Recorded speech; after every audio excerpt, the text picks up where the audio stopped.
International business machine corporation എന്ന് പറയുന്ന IBM, America കേന്ദ്രമായിട്ടുള്ള ഒരു മൾട്ടിനാഷണൽ കമ്പനി, അവർ ആരംഭിക്കുകയും കേരള സർക്കാർ അതിൻ്റെ ഭാഗമാകുകയും ചെയ്ത ഒരു കോൺക്ലേവ്, നിർമ്മിത ബുദ്ധി, ആർട്ടിഫിഷ്യൽ ഇൻ്റലിജൻസ് എങ്ങനെയാണ് വരും കാലത്ത് ഉപയോഗിക്കേണ്ടത് എന്നുള്ളതിനെക്കുറിച്ച് ആലോചിക്കാനും അത് എങ്ങനെ സർക്കാരിന് ഉപയോഗപ്പെടുത്താൻ കഴിയും, ജനങ്ങൾക്ക് കൂടുതൽ സൗകര്യങ്ങൾ ഏർപ്പെടുത്താൻ പാകത്തിൽ ഉപയോഗിക്കാൻ കഴിയും എന്നതൊക്കെ ആലോചിക്കാൻ വേണ്ടിയിട്ടാണ് AI കോൺക്ലേവ് കൊച്ചിയിൽ 2 ദിവസമായിട്ട് നടന്നത്.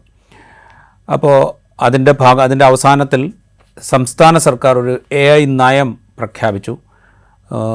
AI ഉപയോഗിച്ചുകൊണ്ട്, ആർട്ടിഫിഷ്യൽ ഇൻ്റലിജൻസ് അല്ലെങ്കിൽ നിർമ്മിത ബുദ്ധി ഉപയോഗിച്ചുകൊണ്ട് പ്രവർത്തിക്കുന്ന വ്യവസായ സ്ഥാപനങ്ങൾക്ക് സാമ്പത്തിക സഹായം നൽകുന്നത്, അല്ലെങ്കിൽ അവർക്ക് കൂടുതൽ വായ്പകൾ നൽകുന്നത്, നിലവിലുള്ള ചെറുകിട ഇടത്തരം വ്യവസായങ്ങളിൽ AI ഉപയോഗിക്കാൻ താല്പര്യമുള്ള അല്ലെങ്കിൽ AI ഉപയോഗിക്കാൻ സന്നദ്ധരാകുന്ന സ്ഥാപനങ്ങൾക്ക് സാമ്പത്തിക സഹായം നൽകുന്നത്, അതുപോലെ വരുന്ന ആളുകളിൽ വ്യവസായ മേഖലയിൽ AIക്ക് പ്രാമുഖ്യം നൽകും എന്നുള്ള പ്രഖ്യാപനം, ഇതൊക്കെ അടങ്ങുന്നതാണ് വ്യവസായ നയം.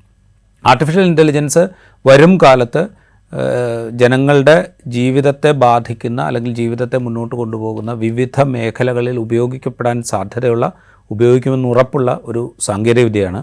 അത് വിദ്യാഭ്യാസമായാലും ആരോഗ്യമായാലും വ്യവസായമായാലും അങ്ങനെ ഏത് മേഖലയിലും, നിയമമായാലും ഒക്കെ ഉപയോഗിക്കുമെന്ന് ഉറപ്പുള്ള ഒരു സാങ്കേതികവിദ്യയാണ്. അപ്പോൾ ഈ കോൺക്ലേവ് എന്താണ് നമുക്ക് നൽകുന്നത് എന്നുള്ളതിനെക്കുറിച്ചാണ് ഇൻസൈറ്റ് ഇന്ന് സംസാരിക്കുന്നത്. നമുക്കിപ്പം ഇന്നുള്ളത് അഭിലാഷ് രഘുനന്ദനാണ്. അഭിലാഷ് രഘുനന്ദനൻ ഒരു സംരംഭകനാണ്. അദ്ദേഹം ചീഫ് എക്സിക്യൂട്ടീവ് ഓഫീസറും കോ-ഫൗണ്ടറുമാണ് ഡോക്ടർ അസിസ്റ്റ് എന്ന് പറയുന്ന ആർട്ടിഫിഷ്യൽ ഇൻ്റലിജൻസ് സാങ്കേതികവിദ്യയുടെ. ബാംഗ്ലൂർ കേന്ദ്രമായിട്ടാണ് അദ്ദേഹത്തിൻ്റെ വ്യവസായ സംരംഭകത്വം ഉള്ളത്. തൃശ്ശൂർ മണ്ണുത്തി സ്വദേശിയാണ്. ഈ AI കോൺക്ലേവിൽ പൂർണ്ണമായി പങ്കെടുക്കുകയും അദ്ദേഹത്തിൻ്റെ പ്രോഡക്റ്റ് അവിടെ അവതരിപ്പിക്കുകയും ഒക്കെ ചെയ്ത ആളാണ്. സ്വാഗതം ഇൻസൈറ്റിലേക്ക്. അഭിലാഷ്, നമ്മൾ ആദ്യം സംസാരിച്ചു തുടങ്ങുമ്പോൾ ഈ കോൺക്ലേവ് കൊണ്ട് എന്ത് പ്രയോജനമാണ് നമുക്കുണ്ടാകുന്നത് അല്ലെങ്കിൽ കേരളത്തിനുണ്ടാകുന്നത് എന്നാണ് അഭിലാഷ് വിചാരിക്കുന്നത്? ഈ ഒരു കാലഘട്ടത്തിൽ ജനറേറ്റീവ് AI അല്ലെങ്കിൽ AI എന്നുള്ളതിൻ്റെ പ്രസക്തി വളരെ പ്രാമുഖ്യം നിൽക്കുന്ന ഒരു കാലഘട്ടമാണ്. ഡിഫറെൻ്റ് ആയിട്ടുള്ള രാജ്യങ്ങളാണെങ്കിലും സ്റ്റേറ്റുകളാണെങ്കിലും ഇതിൻ്റെ ഒരു ഭാഗമാകുകയും അത് അവരുടെ ഡെയിലി എന്താ പറയുക, അവരുടെ ഒരു ആക്ടിവിറ്റീസിൽ എങ്ങനെ എൻഹാൻസ് ചെയ്യാം അല്ലെങ്കിൽ എങ്ങനെ അത് യൂസ് ചെയ്യാം എന്നുള്ളത് ചിന്തിച്ചുകൊണ്ടിരിക്കുന്ന കാലഘട്ടമാണ്. ഇപ്പോൾ യൂറോപ്യൻ യൂണിയൻ ആയിക്കോട്ടെ, US ആയിക്കോട്ടെ, റെഗുലേഷൻസ്, കണ്ടീഷൻസ് വളരെയധികം സ്ട്രിക്റ്റ് ആയിട്ട് പ്രൊസീഡ് ചെയ്യണോ അതോ എന്ത് ചെയ്യാൻ പറ്റും, നമുക്ക് അതിൻ്റെ ബെനിഫിറ്റ്സ് എടുത്തിട്ട് ബാക്കിയുള്ള കാര്യങ്ങൾ എന്ത് ചെയ്യാം, റെഗുലേഷൻസിലൂടെ റെഗുലേറ്റ് ചെയ്യാം എന്ന് കണ്ടീഷനിൽ ചിന്തിച്ചുകൊണ്ടിരിക്കുന്ന ഒരു കാലഘട്ടമാണ്. അപ്പോൾ എല്ലാ രാജ്യങ്ങൾക്കും എല്ലാ സംസ്ഥാനങ്ങൾക്കും അറിയാമെന്നുള്ളത് ഇതൊരു നിർബന്ധമായും യൂസ് ചെയ്യപ്പെടേണ്ട ഒരു ടെക്നോളജി ആണെന്നുള്ളതും അതിൽ എന്തുണ്ട് ഒരു പ്ലസും മൈനസും ഉണ്ടെന്നുള്ളത് എല്ലാവർക്കും അറിയാവുന്ന ഒരു കാലഘട്ടമാണ്. ഇപ്പോൾ ബാംഗ്ലൂർ ആണെങ്കിലും കർണാടക ഗവൺമെൻറ് ആണെങ്കിലും തമിഴ്നാട് ഗവൺമെൻറ് ആണെങ്കിലും ഇതിൽ ആരാണ് ആദ്യമെന്നല്ല അതിൻ്റെ ഏറ്റവും നല്ല വശങ്ങൾ യൂസ് ചെയ്തുകൊണ്ട് എന്നാൽ ഇതിൻ്റെ പ്രശ്നങ്ങളില്ല എന്നുള്ളത് മനസ്സിലാക്കിക്കൊണ്ട് എങ്ങനെ അത് നമ്മുടെ ഒരു എന്താ പറയുക ഉപഭോക്താക്കൾ ആയിക്കോട്ടെ അല്ലെങ്കിൽ ഗവൺമെൻറ് ഏജൻസീസ് ആയിക്കോട്ടെ അല്ലെങ്കിൽ കോർപ്പറേറ്റ്സ് ആയിക്കോട്ടെ അവരെങ്ങനെ യൂസ് ചെയ്യുമെന്നുള്ളത് എല്ലാവരും ചിന്തിച്ചുകൊണ്ടിരിക്കുന്ന കാലഘട്ടത്തിലാണ് ഇങ്ങനൊരു കോൺക്ലേവ് നമുക്ക് കേരള ഗവൺമെൻറ് IBM സംയുക്തമായി നടത്തിയത്. അത് KSIDC ആണ് മുന്നിൽ നിന്ന് അത് കോർഡിനേറ്റ് ചെയ്തത്. ഇത് ഫസ്റ്റ് ഓഫ് ഓൾ എന്ന് പറഞ്ഞാൽ ഇൻഡസ്ട്രിയൽ ഡെവലപ്മെന്റ് കോർപ്പറേഷൻ്റെ ഒരു ഇനീഷ്യേറ്റീവ് ആയിരുന്നു. സോ നിങ്ങൾക്ക് മനസ്സിലാവാൻ പറ്റുന്നത് അത് ഇൻഡസ്ട്രീസിൽ എങ്ങനെ യൂസ് ചെയ്യാം അതിൻ്റെ ഒരു സെനാരിയോ ആണ് ഉണ്ടാകുന്നത്. ഗവൺമെൻറ്റിൻ്റെ പെർസ്പെക്റ്റീവ് നോക്കുക കഴിഞ്ഞാൽ അവർ ചെയ്തൊരു നല്ലൊരു കാര്യം എന്ന് പറഞ്ഞാൽ ഗവൺമെൻറ് എക്സിക്യൂട്ടീവ്സിൻ്റെ മാക്സിമം ആൾക്കാരുടെ പാർട്ടിസിപ്പേഷൻ ഈ ഒരു പ്രോഗ്രാമിൽ ഉണ്ടായിരുന്നു. അതുകൊണ്ട് നമുക്ക് ഒരു സാധാരണക്കാരന് എന്ത് ഗുണം കിട്ടുകയെന്ന് വെച്ചാൽ ഗവൺമെൻറ് എക്സിക്യൂട്ടീവ്സ് ആയിട്ടുള്ള എഡ്യൂക്കേഷൻ ഇൻഡസ്ട്രിയിലുള്ള ആൾക്കാർ, അതേപോലെ ഇൻഡസ്ട്രിയൽ ഡെവലപ്മെന്റ് കോർപ്പറേഷൻ്റെ ആൾക്കാർ, അതേപോലെ തന്നെ ഡിഫറെൻ്റ് ആയിട്ടുള്ള technical education department, health departments, law, അങ്ങനെ എല്ലാ ഡിപ്പാർട്ട്മെന്റ്സിലും എംപ്ലോയീസ് അല്ലെങ്കിൽ ഡിസിഷൻ മേക്കേഴ്സ് ആ ഒരു കോൺക്ലേവിൽ പങ്കെടുത്തു.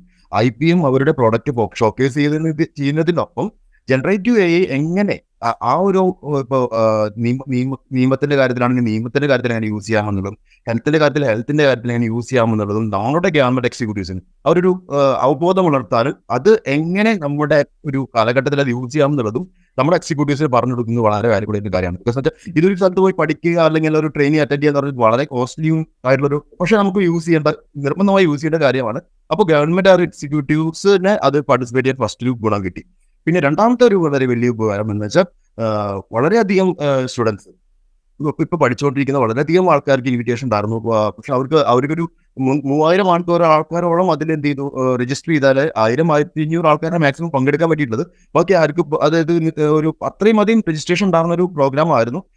IBM ആണ് അത് കോർഡിനേറ്റ് ചെയ്തിരുന്നത്. IBM ആണ് അത് എന്താ പറയുക നമുക്ക് വേണ്ടി പ്രസന്റ് ചെയ്തത്. പക്ഷേ ഗവൺമെന്റ് ആണ് എന്ത് ചെയ്തത്, അതിന് വേണ്ടിയിട്ട് എല്ലാ സൗകര്യങ്ങളും ചെയ്തു കൊടുത്തിരുന്നത്. അപ്പോൾ അത്രയും സ്റ്റുഡൻസിനും അത് എന്ത് ചെയ്യാൻ പറ്റി. അപ്പോൾ അവർ സ്റ്റുഡൻസ് എന്ന് പറഞ്ഞാൽ അവരിപ്പോൾ പാസ് ഔട്ട് ആവാ, എന്താ പറയുക, ജോലി എന്താ പറയുക പഠിച്ചു കഴിഞ്ഞ് ഇറങ്ങുന്ന സ്റ്റുഡൻസ് ഉണ്ടായിരുന്നു, ചെറിയ എന്റർപ്രണേഴ്സ് ഉണ്ടായിരുന്നു. ഇവരെല്ലാവർക്കും എന്ത് ചെയ്യാൻ പറ്റി, ജനറേറ്റീവ് AI എന്താണെന്നും അതിന്റെ ഉപയോഗങ്ങൾ എന്താണെന്നും അവർക്ക് എന്ത് ചെയ്യാൻ വളരെ ഷോക്കേസ് ചെയ്യാൻ പറ്റി.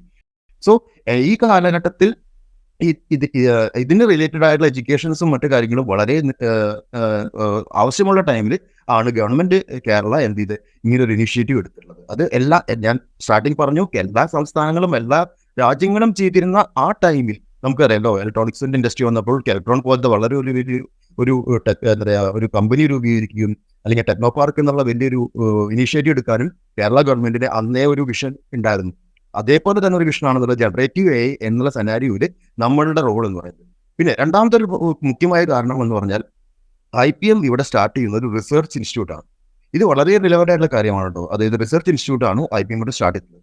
നമ്മുടെ സമ്പദ് വ്യവസ്ഥ അനുസരിച്ച്, നമ്മുടെ ഒരു കപ്പാസിറ്റി അനുസരിച്ച് നല്ല എഡ്യൂക്കേറ്റഡ് ആയിട്ടുള്ള റിസോഴ്സ് ഉള്ള ഒരു സംസ്ഥാനമാണ് നമ്മുടെ കേരളം എന്ന് പറയുന്നത്.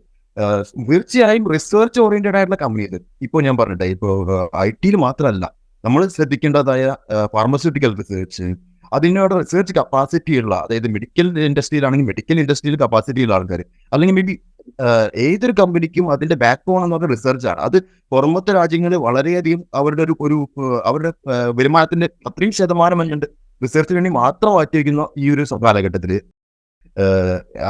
ടെക്നോളജി റിസർച്ച് ആയിക്കോട്ടെ, ഹെൽത്ത് കെയർ റിസർച്ച് ആയിക്കോട്ടെ, ഇനി വരുന്ന എന്താ പറയുക ഡിഫറെന്റ് ആയിട്ടുള്ള ഇൻഡസ്ട്രിയൽ റിസർച്ച് ആയിക്കോട്ടെ, അതിന്റെ ഒരു ഹബ്ബാക്കാൻ പറ്റുന്ന ഒരു സംസ്ഥാനമാണ് നമ്മുടെ കേരളം. അത്രയും എഡ്യൂക്കേറ്റഡ് ആയിട്ടുള്ള ആൾക്കാരും, എന്നാൽ പൊല്യൂഷൻ അങ്ങനെയുള്ള ഒരു കംപ്ലയിൻസും എന്തില്ല. നമ്മളൊരു ചെറിയ സംസ്ഥാനമായതുകൊണ്ട് നമുക്ക് കുറെ പരിമിതികളുണ്ട്. നമുക്ക് പറഞ്ഞ പോലെ തൊട്ടടുത്തുള്ള ഇൻഡസ്ട്രീസിനെ ബാധിക്കാൻ, അല്ലെങ്കിൽ എന്താ പറയുക ആൾക്കാരെ ബാധിക്കാണ്ട് ചെയ്യാൻ പറ്റുന്ന ബിസിനസ് മാത്രമാണ് നമുക്കിവിടെ ചെയ്യാൻ പറ്റുക.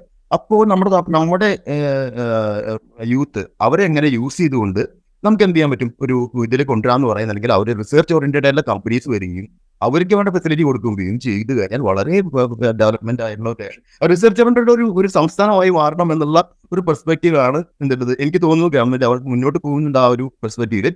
അതിലേക്കുള്ള ഒരു മുഖ്യമായ ചുവടുവെപ്പാണ് ഈ കോൺക്ലേവിലൂടെ നമുക്ക് IBM ആയിട്ട് KSIDC ചെയ്യാൻ സാധിച്ചു.